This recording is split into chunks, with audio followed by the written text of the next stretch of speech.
പരീക്ഷ വന്നു, തലയിൽ കയറി, പഠിച്ചതെല്ലാം മറന്നുപോയി. ഈ ഒരു വിഷവുമായിട്ടിരിക്കുന്നവരാണോ നിങ്ങൾ? അങ്ങനെയാണെങ്കിൽ നിങ്ങളെ സന്തോഷിപ്പിക്കുന്ന ഒരു വർത്തമാനം പറയാനാണ് ഞാനിന്ന് വന്നിരിക്കുന്നത്, എഡ്യൂപോർട്ട് വന്നിരിക്കുന്നത്. എല്ലാവർക്കും നമ്മുടെ വീഡിയോ സെഷനിലേക്ക് സ്വാഗതം. നാളെ കെമിസ്ട്രി പരീക്ഷ എഴുതാൻ പോകുമ്പോൾ നമ്മുടെ മുമ്പിൽ തെളിഞ്ഞു നിൽക്കുന്ന സാധ്യതാ ക്വസ്റ്റ്യനുമായിട്ടാണ് ഞാനിന്ന് വന്നിരിക്കുന്നത്. നമുക്ക് നോക്കാം ഏതൊക്കെയാണ് നമ്മുടെ ക്വസ്റ്റ്യൻസ് എന്നുള്ളത്. Two chemical reactions are given below. Find out the oxidation number. നമ്മളോട് സാധാരണയായിട്ട് ചോദിക്കാറുണ്ട്, എന്താണ് മക്കളെ റിഡോക്സ് റിയാക്ഷൻ നമ്മളോട് കണ്ടുപിടിക്കാൻ ചോദിക്കാറുണ്ട്. നമുക്കറിയാം റിഡോക്സ് റിയാക്ഷൻ എന്ന് പറഞ്ഞു കഴിഞ്ഞാൽ ഓക്സീകരണവും അതേപോലെ തന്നെ നിരോക്സീകരണവും അഥവാ ഓക്സിഡേഷൻ റിഡക്ഷൻ ഇതൊക്കെ ചേർന്നിട്ടുള്ള ഒരു പ്രവർത്തനത്തിനെയാണ് നമ്മൾ റിഡോക്സ് റിയാക്ഷൻ അല്ലെങ്കിൽ റിഡോക്സ് പ്രവർത്തനങ്ങൾ എന്ന് പറയുന്നത്. ഇത് കണ്ടുപിടിക്കാൻ നമ്മളോട് ചിലപ്പോൾ 2 അല്ലെങ്കിൽ 3 അല്ലെങ്കിൽ 4 മാർക്കിന് ചോദിക്കാറുണ്ട്. കൃത്യമായിട്ട് നിങ്ങൾ നോക്കി പഠിച്ചു വെച്ചേക്കണം. അടുത്തതായിട്ട് നമ്മളോട് ചോദിക്കാൻ സാധ്യതയുള്ള ഒരു ക്വസ്റ്റ്യൻ ആണ്, ഒരു ഇക്വേഷൻ തന്നിട്ട് നമ്മളോട് ബാലൻസ് ചെയ്യാൻ പറയും. ബാലൻസ് ചെയ്യുക എന്ന് ഉദ്ദേശിക്കുന്നത് സമീകരിക്കാൻ പറയും. നമ്മൾ ഒരുപാട് എക്സാമ്പിൾസുകൾ വെച്ച് നമ്മൾ പഠിച്ചിട്ടുണ്ട് അല്ലെ, എങ്ങനെയാണ് അഭികാരകങ്ങളുടെയും ഉൽപ്പന്നങ്ങളെയും അഥവാ റിയാക്ടൻസിന്റെയും പ്രൊഡക്റ്റിന്റെയും നമ്പറുകൾ തുല്യമാക്കുന്നത്.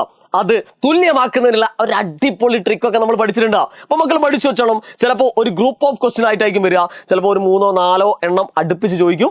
ഏറ്റവും വലിയ മാർക്കിനായിരിക്കും ഇത് വരിക. അതുകൊണ്ട് കൃത്യമായിട്ട് നിങ്ങൾ പ്രാക്ടീസ് ചെയ്യേണ്ട ഒരു ക്വസ്റ്റ്യൻ ആണ് ബാലൻസിങ് അഥവാ സമീകരിക്കുക എന്ന് പറയുന്നത്. അടുത്ത ഒരു ഏരിയ എന്ന് പറയുന്നത് നമുക്കറിയാം ഓക്സിഡൈസിങ് ഏജന്റ്. ഒരു ഇക്വേഷൻ തരുന്നു, അതിൽ ഓക്സിഡൈസിങ് ഏജന്റ് അഥവാ ഓക്സികാരി, അതേപോലെ തന്നെ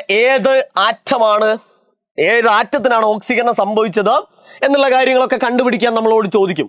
നമുക്കറിയാം ഓക്സീകരണ നമ്പർ അല്ലെങ്കിൽ ഓക്സിഡേഷൻ നമ്പർ കൂടിക്കഴിഞ്ഞാൽ ഓക്സിഡേഷൻ ആണ് അല്ലെ. ഇനി ഓക്സിഡേഷൻ നമ്പർ കുറഞ്ഞു കഴിഞ്ഞാൽ അത് റിഡക്ഷൻ അഥവാ നിരോക്സീകരണവുമാണ് എന്നൊക്കെ നമ്മൾ പഠിച്ചിട്ടുണ്ട്. ആ ഒരു ഐഡിയ വെച്ചിട്ട് ചെയ്യേണ്ട ഏറ്റവും അടിപൊളി ക്വസ്റ്റ്യൻ ആണ്.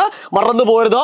വലിയ ക്വസ്റ്റ്യൻസുകളുടെ നിരകളിൽ ഏറ്റവും പ്രധാനപ്പെട്ടത് നമ്മളോട് ചോദിക്കാൻ സാധ്യതയുള്ള അടുത്ത ഒരു മോഡലാണ് ഞാൻ ഈ പറഞ്ഞിരിക്കുന്നത്. അതായത് ഓക്സിഡൈസിങ് ഏജന്റ് അല്ലെങ്കിൽ ഓക്സികാരി, റെഡ്യൂസിങ് ഏജന്റ് അല്ലെങ്കിൽ നിരോക്സികാരി, ഇതൊക്കെ നമ്മളോട് കണ്ടുപിടിക്കാൻ ചോദിക്കാറുണ്ട്.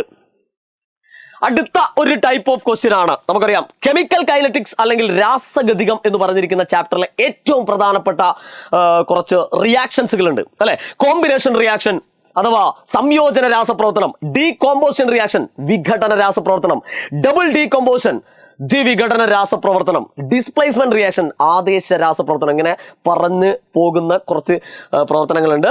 ഒരു ഇക്വേഷൻ നിങ്ങളോട് എഴുതാൻ പറയുന്നു അല്ലെങ്കിൽ ഇക്വേഷൻ തരും.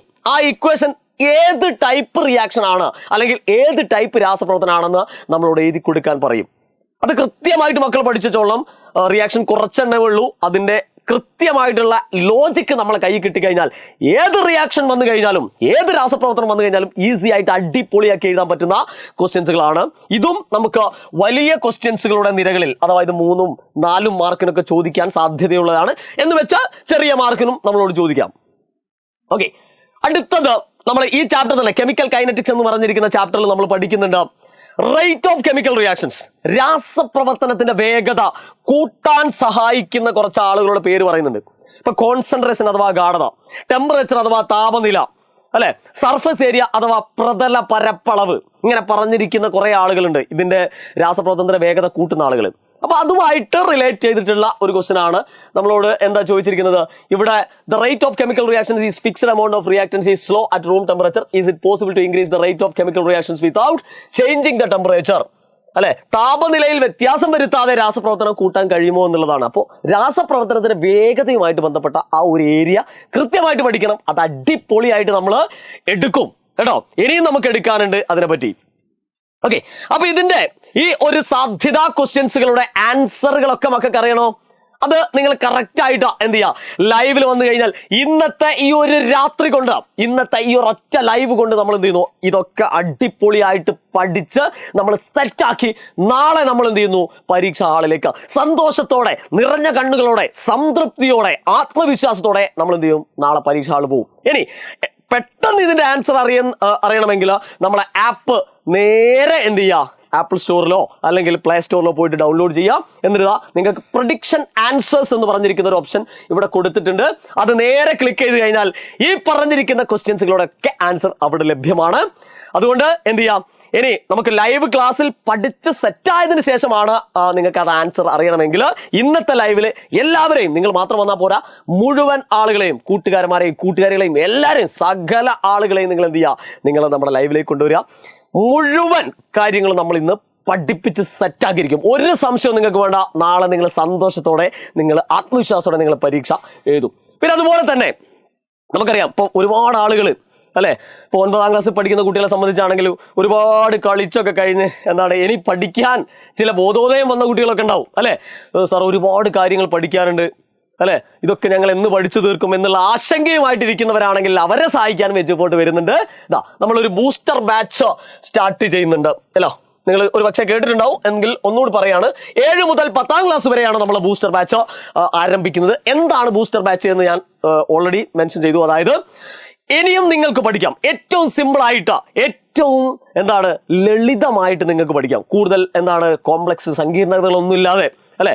ഇനിയുള്ള മാസങ്ങൾ വളരെ 2 മാസം കഷ്ടിയേ നമുക്കുള്ളൂ. ആ 2 മാസത്തിനിടയ്ക്ക് ഇതൊക്കെ പഠിച്ചു തീർക്കാൻ പറ്റുമോ എന്നുള്ള സംശയത്തിന് നിഴലിലിരിക്കുന്ന കുട്ടികളോടാണ് എനിക്ക് പറയാനുള്ളത്. നിർബന്ധമായിട്ടും തീർച്ചയായും നിങ്ങൾക്ക് പറ്റും. അത് നമ്മുടെ ബൂസ്റ്റർ ബാച്ച്, എഡ്യൂപോർട്ടിന്റെ ബൂസ്റ്റർ ബാച്ചുകളുണ്ട്. അതായത് റെക്കോർഡ് ലൈവ് ക്ലാസ്സുകൾ, നല്ല ആറ്റിക്കുറുക്കിയെടുത്ത കൺസെപ്റ്റുകളെ, ആശയങ്ങളെ ആറ്റിക്കുറുക്കിയെടുത്ത റെക്കോർഡ് ആൻഡ് ലൈവ് ക്ലാസ്സുകൾ. ഓക്കെ, PYQ പ്രീവിയസ് ക്വസ്റ്റ്യൻ ഉണ്ട്, എക്സാംസ്, അതുകൊണ്ട് തന്നെ ഡൗട്ട് ക്ലിയറൻസ്, അഡാപ്റ്റുകളുണ്ട്, മെന്റർഷിപ്പ് ഉണ്ട്. അതായത് നിങ്ങളെ പൊന്നുപോലെ നിങ്ങൾ പഠിച്ചിട്ടുണ്ടോ, പഠിച്ചിട്ടില്ലേ, എന്തുകൊണ്ട് പഠിച്ചില്ല, എന്തുകൊണ്ട് പഠിക്കണം എന്നുള്ള കാര്യങ്ങളൊക്കെ നിങ്ങളെ ഒരു അമ്മയെ പോലെ, ഒരു സഹോദരിയെ പോലെ, ഒരു അനിയത്തിയെ പോലെ, നിങ്ങളെ ചേച്ചിയെ പോലെ നിങ്ങളെ പറഞ്ഞ് പഠിപ്പിക്കാൻ വേണ്ടിയിട്ട് മെന്റർമാരുണ്ട്. അപ്പോൾ എന്ത് ചെയ്യാം, എത്രയും പെട്ടെന്ന് തന്നെ നിങ്ങൾ എന്ത് ചെയ്യുക, ജോയിൻ ചെയ്യുക. അതേപോലെ തന്നെ ഇതിന്റെ കൂടുതൽ ഡീറ്റെയിലുകൾ നമ്മൾ ലൈവിലൊക്കെ പറയുന്നതാണ്. മറക്കരുത്, ഇന്ന് കൃത്യസമയത്ത് തന്നെ നിങ്ങൾ എന്ത് ചെയ്യുക, നമ്മളെ ലൈവിൽ എത്തിച്ചേരുക. പഠിച്ച് സെറ്റാക്കും, ഒരു സംശയം വേണ്ട. ഒരിക്കൽ കൂടി പറയാണ്, എല്ലാവരെയും എന്ത് ചെയ്യുക, നിങ്ങളെ കൂട്ടുകാരെയൊക്കെ വിളിച്ചിട്ട് ഇന്നത്തെ വൈകിട്ടുള്ള ലൈവ് ക്ലാസ്സിൽ വരിക. അവിടെ വെച്ച് കാണാം. Good bye.